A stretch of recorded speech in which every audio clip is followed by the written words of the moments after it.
Capítulo 6, versículos del 9 al 13.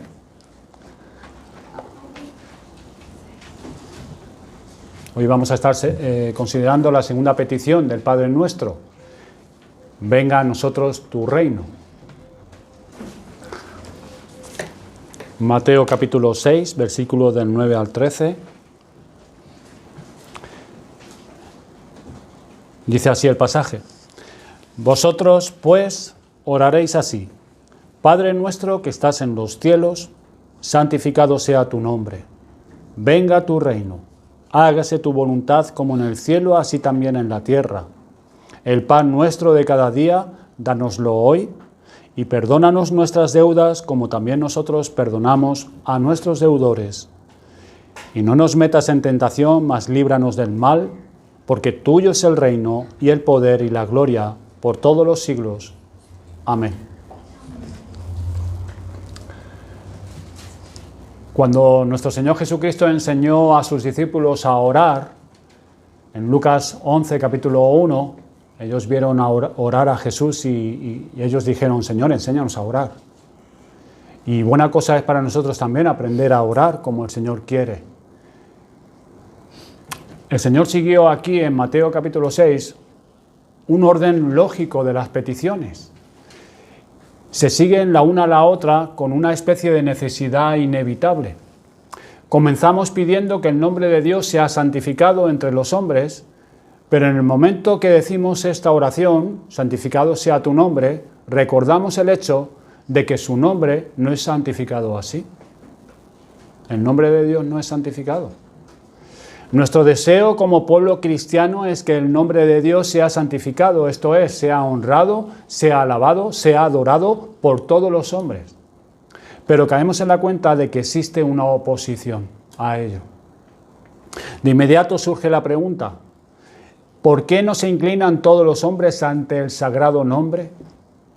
¿Por qué no se preocupan todos los hombres por humillarse ahora en la presencia de Dios, en adorarlo y en utilizar todos los momentos para dar a conocer su nombre?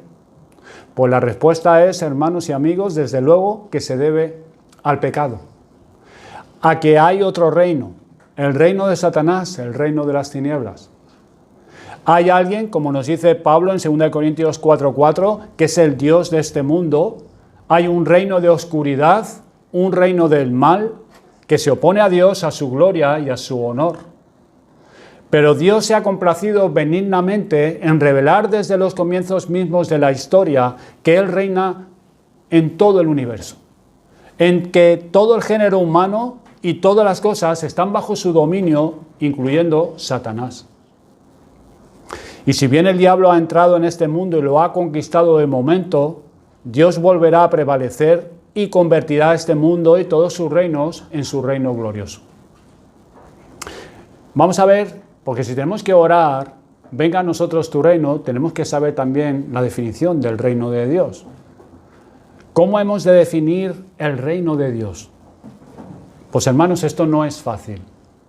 No es fácil, en especial si se tiene en cuenta que Jesús mismo nunca da una definición del reino en las Sagradas Escrituras.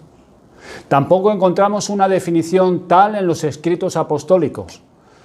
Las palabras de Pablo en Romanos capítulo 14, versículo 17, que dice: porque el reino de Dios no es comida ni bebida, sino justicia, paz y gozo en el Espíritu Santo, si bien nos pueden ayudar e iluminar, no son exactamente una definición. No nos deja claro. Entonces, ¿a qué nos referimos al decir venga a nosotros tu reino? Pues señalemos en primer lugar lo que no significa esta expresión. No significa un reino político o terrenal.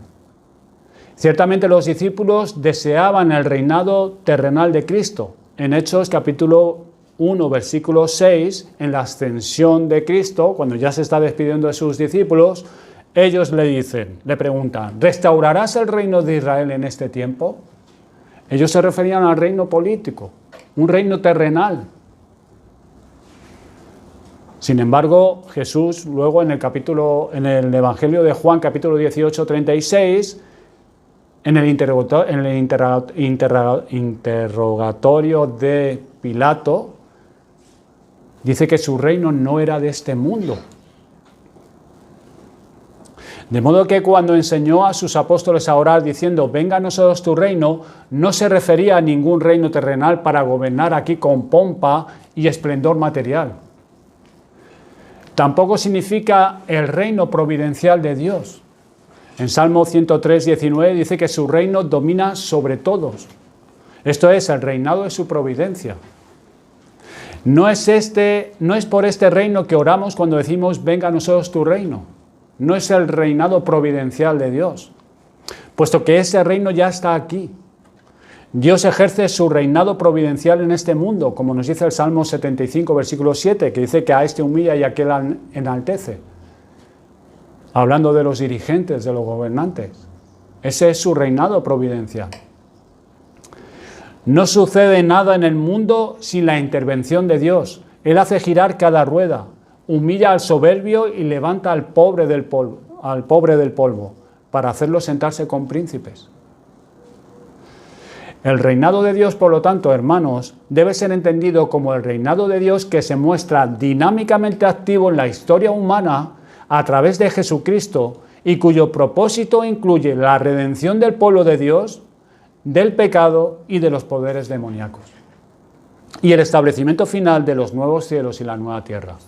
Eso es lo que tenemos que tener nosotros en mente cuando tenemos el reino de Dios. Significa que el gran drama de la historia de la salvación ha sido inaugurado y que la nueva era ha sido introducida. El reino de Dios no debe entenderse meramente como la salvación de ciertos individuos. No es solamente eso. Ni siquiera solo como el reinado de Dios en el corazón de su pueblo, que también lo es. Significa nada más y nada menos que el reinado de Dios sobre la totalidad del universo creado, de todo lo que es suyo. El reino de Dios significa que Dios es rey y que actúa en la historia para llevarla a una meta determinada por Él mismo. Veamos ahora una panorámica en las Escrituras, en las cuales vemos que Dios es rey en las Escrituras. Dice en el Salmo 47:7, si quieren ir allí, un momento. Dice, venga a nosotros tu reino. Indica que Dios es rey, dado que el poseedor de un reino no puede ser menos que eso. Dios es el rey de toda la tierra. Salmo 47:7. Él reina sobre su trono. Un poquito en el versículo 8 de ese mismo capítulo, se sentó Dios sobre su santo trono. Dios tiene un trono, está sentado en su trono.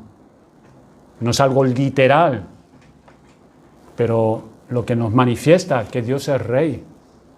Tiene un título regio, elevado y poderoso. En Isaías 57:15 dice, así dijo el alto y sublime, el que habita en la eternidad. El alto y sublime. Posee un cetro. Cetro de equidad es el cetro de tu reino. Hebreos capítulo 1, versículo 8. Cuenta con una corona real. Dice en Apocalipsis 19:12, en la revelación que tuvo Juan, dice que había en su cabeza muchas diademas.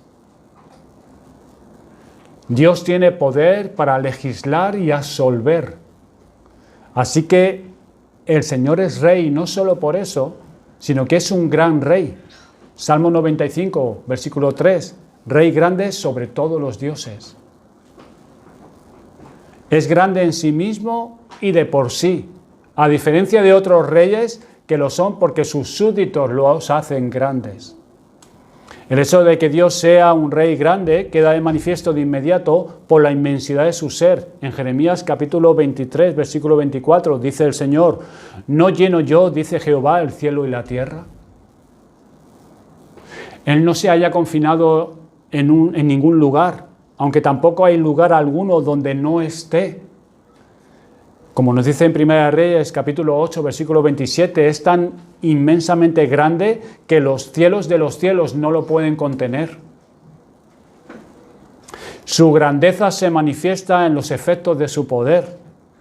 Salmo 124, versículo 8, dice, Él hizo el cielo y la tierra. con todo lo que en ellos hay.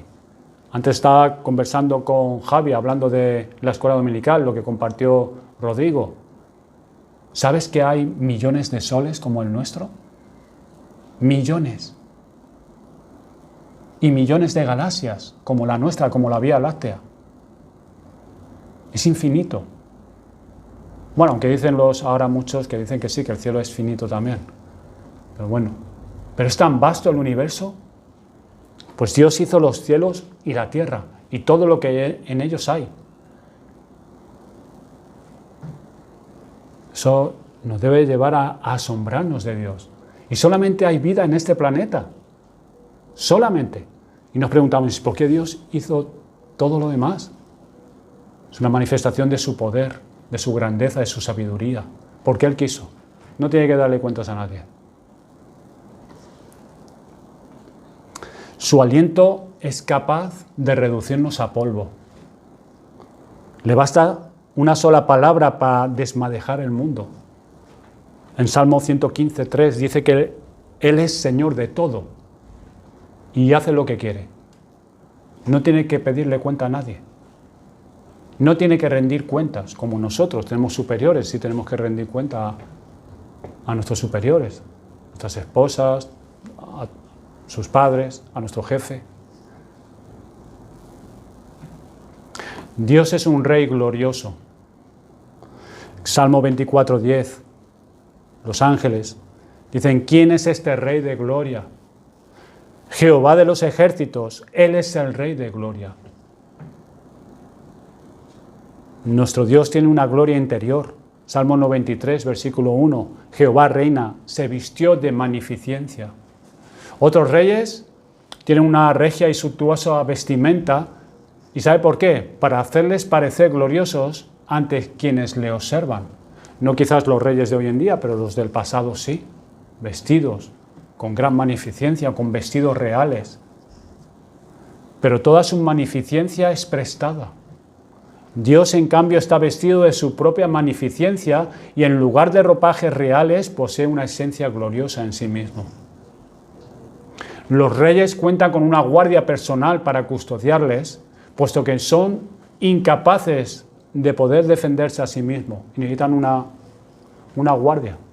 Sin embargo, Dios no necesita la ayuda de nadie, porque está ceñido de poder.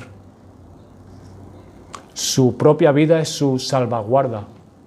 Como nos dice el Salmo 89, versículo 6, porque ¿quién en los cielos se igualará a Jehová? ¿Quién será semejante a Jehová entre los hijos de los potentados? Posee el trono más elevado, la corona más suntuosa, los dominios más amplios y la posesión más prolongada. Los reinos de los hombres son temporales, están unos años viviendo, luego mueren, ya no reinan más. Pero no así Dios. Salmo 29, versículo 10, se sienta Jehová como rey para siempre. Siempre. Siempre reinará Dios. Aunque tiene muchos herederos, carece de sucesores. Levanta su trono allí donde no lo hace ningún rey. ¿Saben dónde? Gobierna la voluntad, los sentimientos y su poder ata la conciencia humana. Los ángeles le sirven y todos los reyes de la tierra ostentan sus coronas por designación suya, porque Dios quiere. En Proverbios capítulo 8, versículo 15, por mí reinan los reyes. Todos los reyes han de rendir cuentas ante Jehová el Señor, cuyo tribunal es inapelable. Todos van a tener que pasar y postrarse delante de Él. Quisiera que veamos también las señales de la presencia del reino. Primeramente, el reino no es el ascenso humano hacia la perfección, sino la irrupción de Dios en la historia humana para establecer su reino y adelantar sus propósitos. Y es necesario añadir que en el reino de Dios incluye tanto un aspecto positivo como uno negativo. Significa la redención para aquellos que lo aceptan y entran en el mismo por la fe y el arrepentimiento, pero también juicio para aquellos que lo rechazan. Hay un aspecto positivo del reino y un aspecto negativo. Jesús deja esto bien claro en sus enseñanzas, particularmente en sus parábolas. Por ejemplo, en Mateo 7, capítulo 7, versículo 24 a 27, dice que el que oye las palabras de Jesús y las hace es como el hombre que edificó su casa sobre la roca. En tanto que aquel que oye las palabras de Jesús, pero no las hace, es como el hombre que edificó su casa sobre la arena, y grande fue su ruina. Hay un aspecto positivo y un aspecto negativo. O también en Mateo 22, versículos del 1 al 14, aquellos que aceptan la invitación a la fiesta de bodas, una parábola de Cristo, y se alegran y son felices aquellos que entran a esa fiesta, aceptan esa invitación. En tanto que aquellos que rechazan la invitación son muertos, y el hombre sin su traje de bodas es echado en las tinieblas de afuera. Y de hecho, hermanos, debido a que la nación de Israel como totalidad rechazó el reino, Jesús dijo que el reino de Dios le sería quitado y dado a una nación que produjera los frutos del mismo. Mateo 21:43. Los judíos rechazaron este reino. Uno de los propósitos principales del reino de Dios es la salvación en el sentido pleno del término, de aquellos que entran en él. Porque dice en Juan capítulo 3, versículo 17, porque no envió Dios a su Hijo al mundo para condenar al mundo, sino para que el mundo sea salvado por él. Pero aquellos que rechazan el reino y lo resisten, recibirán un juicio mayor. Dice en Lucas 20, versículo 18, todo el que cayere sobre aquella piedra, se está refiriendo a la piedra del ángulo, la cual es Jesucristo, será quebrantado, mas sobre quien ella cayere le desmenuzará. ¿Qué es lo que nos está diciendo aquí en esta parábola que dice Cristo? Que tanto la oposición frontal como la indiferencia a Cristo son dignas de la condenación de Cristo y no quedarán impunes. Ya sea aquel que se opone frontalmente al Evangelio o aquel que es indiferente, que puede escuchar el Evangelio, le estás predicando y bueno, no se opone, pero es indiferencia, ambas son condenables por Cristo y no quedarán impunes. Entonces, ¿cuáles son las señales de la presencia del reino? Pues una de las señales que se ha establecido el reino entre nosotros es que echar fuera demonios por parte de Jesús. Eso fue una señal de parte de Cristo. Cuando Jesús hacía esto, demostró que había logrado una victoria sobre los poderes del mal y que por lo tanto el reino de Dios había llegado. Jesús mismo subrayó que cuando dijo a los fariseos, Jesús mismo subrayó esto cuando dijo a los fariseos que ellos decían que él echaba fuera a los demonios por el poder de Belcebú. El Señor dijo, si yo por el Espíritu de Dios echo fuera demonios, ciertamente ha llegado a vosotros el reino de Dios. Eso era una señal de que el reino de Dios había sido inaugurado y fue por medio de nuestro Señor Jesucristo. Otra señal es la caída de Satanás. En Lucas 10, capítulo 10, versículo 18, cuando los 70 regresaron de su misión diciendo que aún los demonios estaban sujetos a ellos, en el nombre de Cristo, Jesús, ¿qué les dice? Dice, yo veía a Satanás caer del cielo como un rayo. Y no cabe duda de que estas palabras no han de interpretarse literalmente, porque Satanás no estaba cayendo literalmente desde el cielo, sino figurativamente. Significa que la victoria sobre Satanás, que según los judíos sucedería al fin de la era, ha ocurrido en alguna forma durante la misión de Jesús, cuando Jesús vino a esta tierra. Y nos queda por decir que esta victoria sobre Satanás, aunque decisiva, todavía no era el final, ya que Satanás continúa activo durante el ministerio posterior de Cristo, y eso lo vemos en el mundo hoy en día. Pero lo que sí ocurrió, hermanos, durante el ministerio de Jesús fue un cierto encadenamiento de Satanás, como lo vemos en Mateo 12, 19, el cual dice Cristo que entró y ató al hombre fuerte y le despojó de todos sus bienes? O en Apocalipsis capítulo 20, versículo 2, que nos dice que Cristo ató por 1000 años a Satanás. Y esa escritura no la debemos ver como algo futuro, como hacen muchos, que ven ese encadenamiento de Satanás como algo futuro, sino como algo que ya ha sido hecho en la venida de Cristo. Otra señal de la presencia del reino fue la realización de milagros por parte de Jesús y sus discípulos. En la ejecución de estos milagros se hace real la venida del reino.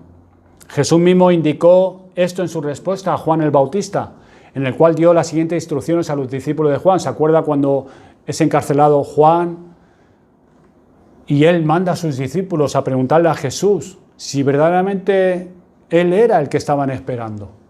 ¿Y qué les contesta Jesús? Dice: id y haced saber a Juan las cosas que veis y oís. Los ciegos ven, los cojos andan, los leprosos son limpiados, los sordos oyen, los muertos son resucitados y a los pobres les es anunciado el Evangelio. Con todo estos milagros eran solamente señales de parte de Cristo. Tenían sus limitaciones. Por ejemplo, no a todos los enfermos les fue devuelta la salud, ni todos los muertos fueron devueltos a la vida. Además, los enfermos que fueron sanados, los cojos que volvieron a andar y los muertos que fueron resucitados, todavía tenían que morir. Los milagros que hizo Cristo eran provisionales en su función, indicando la presencia del reino, pero sin marcar su consumación final. Eran señales de que el reino de Dios había venido y estaba entre nosotros. Otra señal más importante que la anterior fue la predicación del Evangelio. Los milagros curativos no eran el bien más grande que Jesús otorgaba. Mucho más importante era la salvación que Él trajo a aquellos que creían, una salvación comunicada a través de la predicación del Evangelio. Cuando Jesús dijo a los 70, pero no os regocijéis de que los espíritus se os sujetan, sino regocijaos de que vuestros nombres están escritos en los cielos, les estaba devolviendo su sentido de prioridad. Ellos habían creído en el mensaje por medio de la predicación del Evangelio. Por eso es significativo que en aquella respuesta de Jesús a Juan el Bautista que antes hemos citado, la señal final y suprema que muestra que Cristo es verdaderamente el Mesías y que el reino de Dios ha llegado es esta: a los pobres les es anunciado el Evangelio.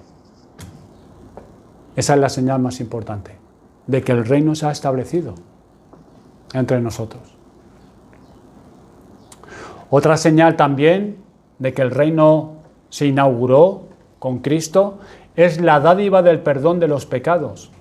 Esta es otra señal de la presencia del reino. En los escritos de los profetas en el Antiguo Testamento, el perdón de los pecados había sido anticipado como una de las bendiciones de la era mesiánica por venir. Miren, vayamos a Isaías 33, 24 un momento.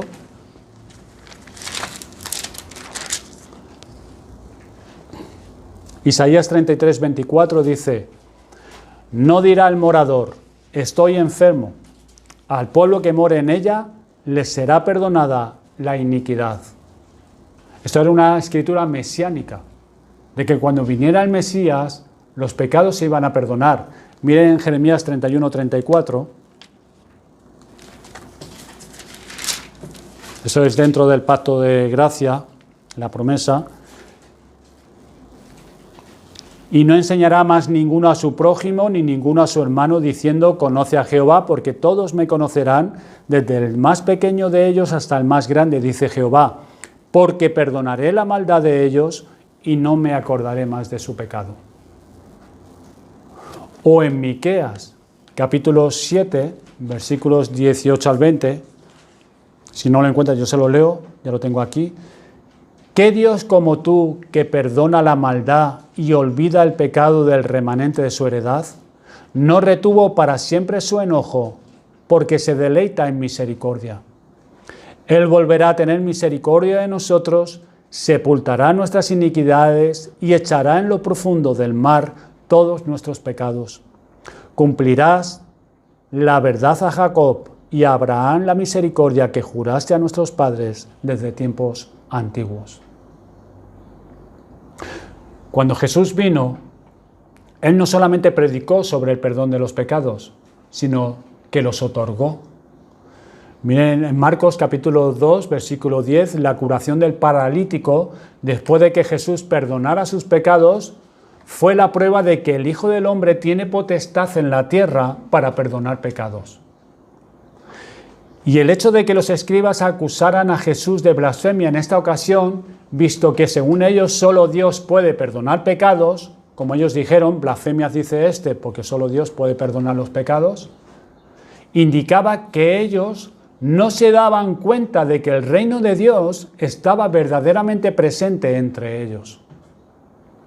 No se percataron de que la presencia del reino de Dios no era una nueva enseñanza respecto a Dios que Cristo estaba trayendo, sino era una nueva actividad de Dios en la persona de Jesús que traía a los hombres como experiencia presente lo que los profetas prometieron en el reino escatológico.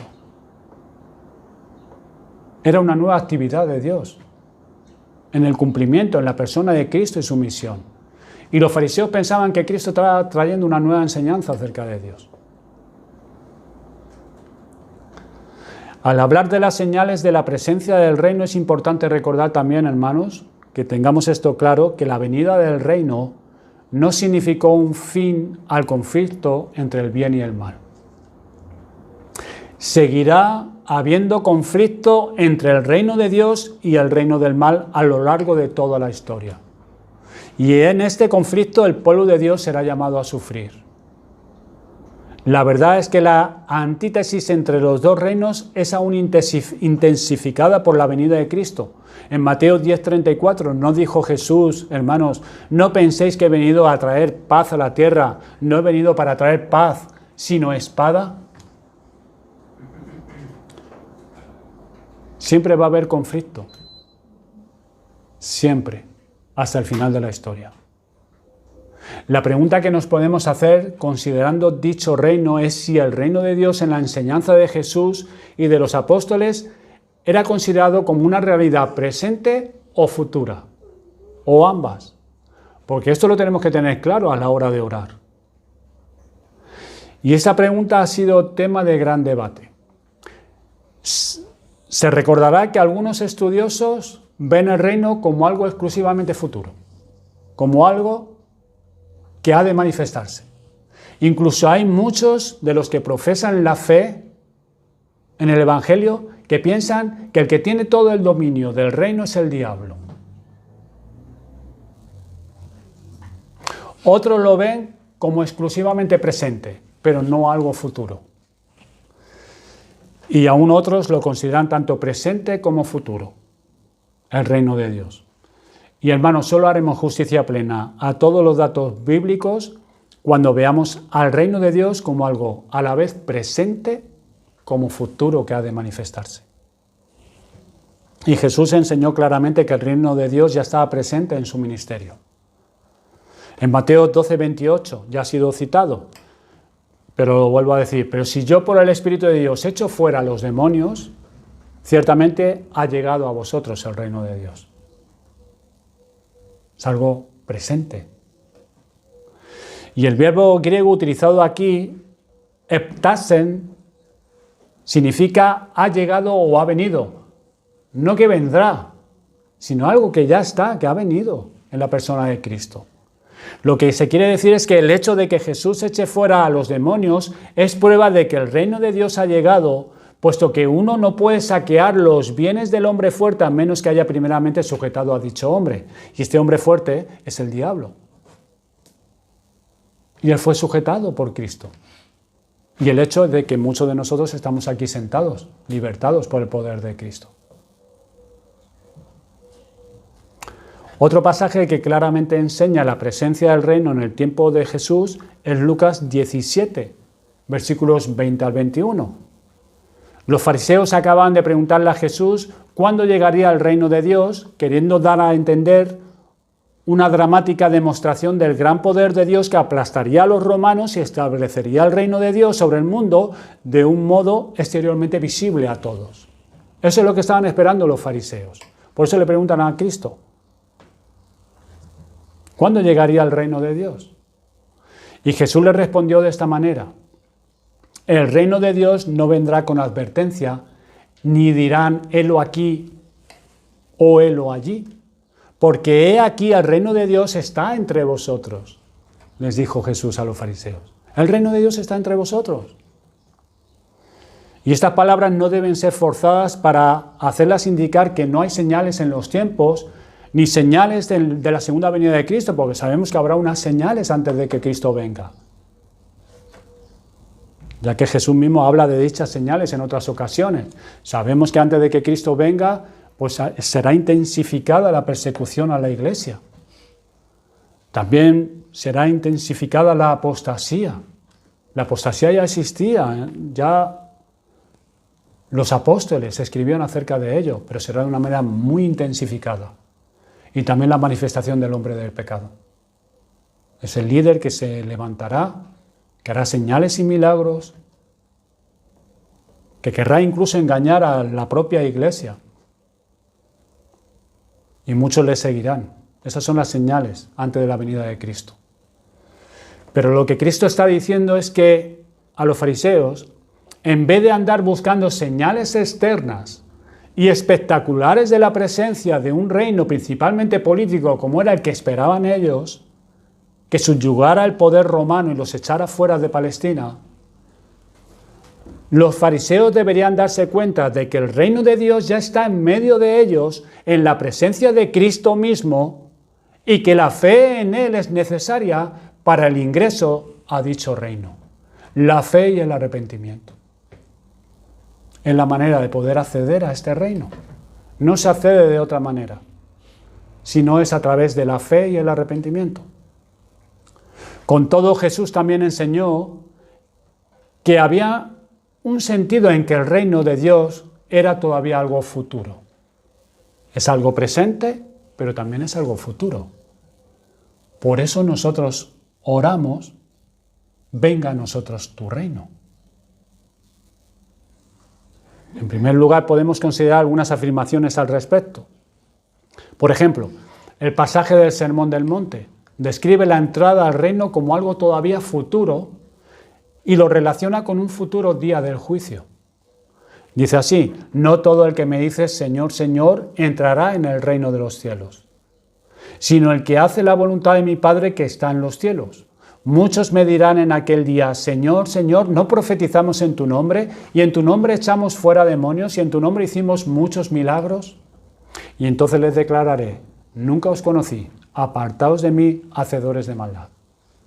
Lo vemos en esta declaración de Cristo como algo futuro. También se usan verbos en tiempo futuro en la siguiente declaración que habla claramente de un reino por venir. Está en Mateo capítulo 8, versículos del 11 al 12. Dice, y os digo que vendrán muchos del oriente y del occidente y se sentarán con Abraham, Isaac y Jacob en el reino de los cielos.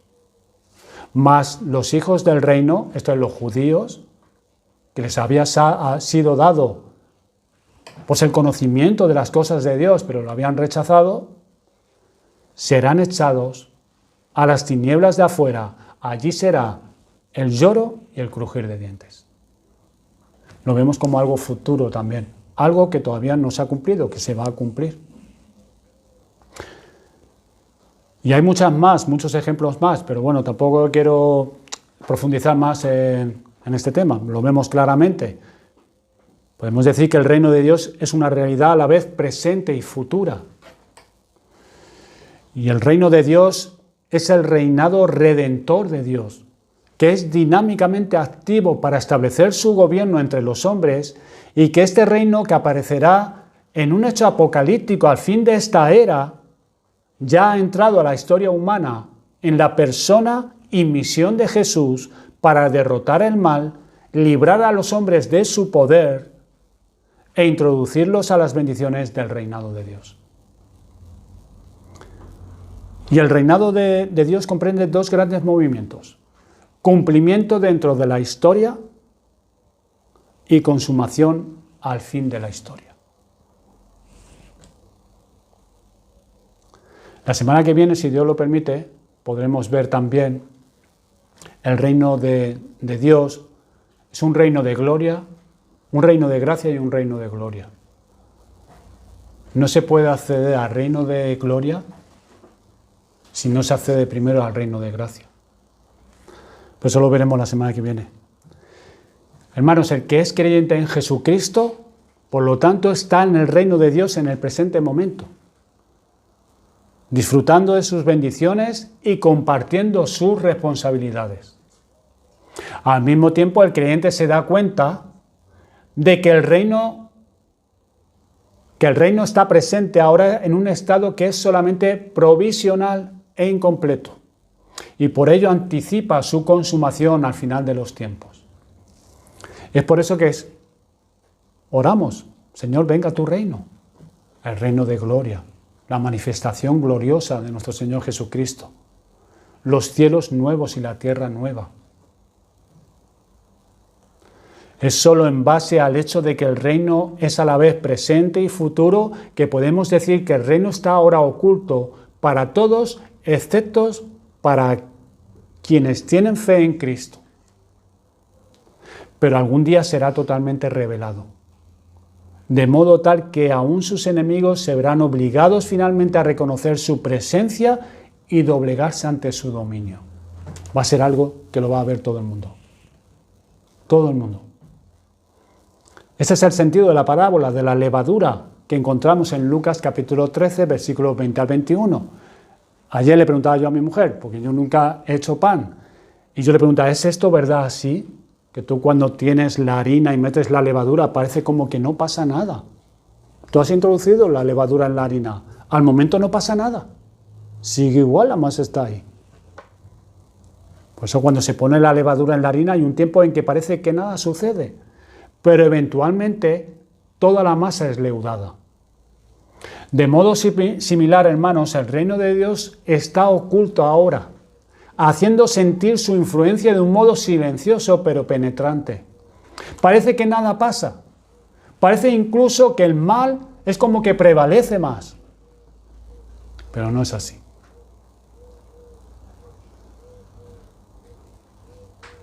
Tiene su influencia el reino de Dios en todo el universo, hasta el día en que aparecerá abiertamente para ser visto por todos. El reino en su estado presente es, por lo tanto, un objeto de la fe, no de la vista, porque no lo vemos. Pero cuando la fase final del reino sea introducida por la segunda venida de Jesucristo, toda rodilla se doblará y toda lengua confesará que Jesucristo es el Señor, para la gloria de Dios Padre. Todo el mundo, todo, reyes, gobernantes, los más altos y los más bajos, en posición social, demonios, todos doblarán su rodilla, todos, ángeles, cristianos, todos doblarán su rodilla ante Jesucristo y todos confesarán que Jesús es el Señor de todo. Algunas implicaciones. El hecho de que el reino de Dios esté presente en un sentido y futuro en otro, significa que queda una cierta tensión entre estos dos aspectos. Y podemos describir esa tensión de dos maneras. La primera, la Iglesia debe vivir con un sentido de urgencia, dándose cuenta de que el fin de la historia, como la conocemos, puede estar muy cerca. Fíjense ustedes, consideren lo que ha pasado, cuestión de meses. En febrero, marzo, Rodrigo y yo estábamos haciendo planes para volar a Estados Unidos. ¿Te acuerdas? ¿Cómo cambió todo? Cuestión de días, semanas. ¿Cómo cambió todo a nivel mundial? Se pueden manifestar las señales antes de la venida de Cristo en un momento. Nosotros pensamos en años. Hasta que se manifiesta el hombre de pecado. Incluso pensamos que a lo mejor, no sé. Eso se puede manifestar en un momento. puede estar muy cerca. El fin de la historia como nosotros la conocemos ahora mismo, pero al mismo tiempo la Iglesia debe continuar planificando y obrando por un futuro en esta tierra que puede durar largo tiempo. No sabemos. Pero tenemos que tener este sentido de urgencia. También la Iglesia se encuentra en la tensión entre la era presente y la era por venir. Como dice George Ladd, un comentarista, dice: la Iglesia ha experimentado la victoria del reino de Dios, pero al mismo tiempo está, como lo están otros, a la merced de los poderes de este mundo. Esta misma situación crea una tensión severa, en realidad un conflicto, porque la Iglesia es el foco mismo del conflicto entre el bien y el mal, entre Dios y Satanás, hasta el fin de los tiempos. La Iglesia nunca puede descansar o aflojarse, sino que debe ser siempre la Iglesia en lucha y en conflicto, muchas veces perseguida, pero segura de su victoria final. Fin de la cita. Hermanos, estamos en el reino y sin embargo anhelamos su plena manifestación. Compartimos sus bendiciones y sin embargo esperamos todavía su victoria final. Damos gracias a Dios por habernos traído al reino del Hijo que Él ama, de Jesucristo, y sin embargo continuamos orando: venga tu reino. La próxima semana, como antes he dicho, estaremos considerando también más profundamente por qué oramos: venga a nosotros tu reino, y por qué tiene necesidad el creyente de orar porque venga el reino si ya está en Él. ¿Por qué oramos si ya estamos en Él? ¿Qué necesidad tiene el creyente? En lo que respecta a la fe y a la vida, ¿cuáles son algunas de las implicaciones del hecho de que el reino de Dios está presente con nosotros ahora y que está destinado a ser revelado en su totalidad en la era por venir? En primer lugar, y brevemente ya, podemos observar que solamente Dios nos puede poner en este reino. Solo Dios. Dios nos llama a su reino. 1 Tesalonicenses 2:12. Es Dios quien nos da el reino. Lucas 12:32. Nos trae el reino de su amado Hijo. Colosenses 1:13. Nos asigna un reino. Como dijo el Señor Jesucristo: yo os asigno un reino como mi Padre me lo asignó a mí. A partir de pasajes como estos, aprendemos que el pertenecer al reino de Dios no es un logro humano, sino un privilegio que Dios nos otorga. No es por logro humano. Con todo, este hecho no nos libra de responsabilidad en lo referente al reino. Aunque sea dado por Dios en su gracia, no nos libra de la responsabilidad. Nos corresponde notar que el reino de Dios demanda de nosotros arrepentimiento y fe, que Cristo compró por medio de su muerte. En varias ocasiones Jesús dijo que tenemos que entrar en el reino de Dios, pero a la misma vez Dios quien lo concede, es Dios quien lo otorga, pero nuestra responsabilidad es entrar en el reino de Dios. Mateo 18, versículos 3 y 4, uno solo puede entrar en el reino de Dios humillándose como un niño, haciendo la voluntad del Padre que está en los cielos, Mateo 7, 21, o teniendo una justicia mayor que la de los escribas y fariseos, no un formalismo, que solamente se acerca a Dios para ser librado del infierno, o porque quiere conseguir algo de Dios, Mateo 5, 20. También nos dice, Jesús nos advierte que es difícil para un rico entrar en el reino de Dios, Mateo 10, 25, presumiblemente porque está tentado a confiar en sus riquezas en vez de en Dios. Y eso obstaculiza el poder entrar en el reino de Dios. ¿Ven nuestra responsabilidad? Somos nosotros los que tenemos que entrar en el reino de Dios. Aquellos que están fuera del reino, a menos que uno haya nacido de nuevo o nacido del Espíritu, no puede entrar en el reino de Dios, aunque quiera. No, es que no quiere ninguno. perdón, si el Señor no lo regenera, no quiere ninguno entrar en el reino de Dios, porque están en el reino de las tinieblas. Y muchos de ellos se piensan que están bien y que encima Dios les bendice y no hacen la voluntad del Padre.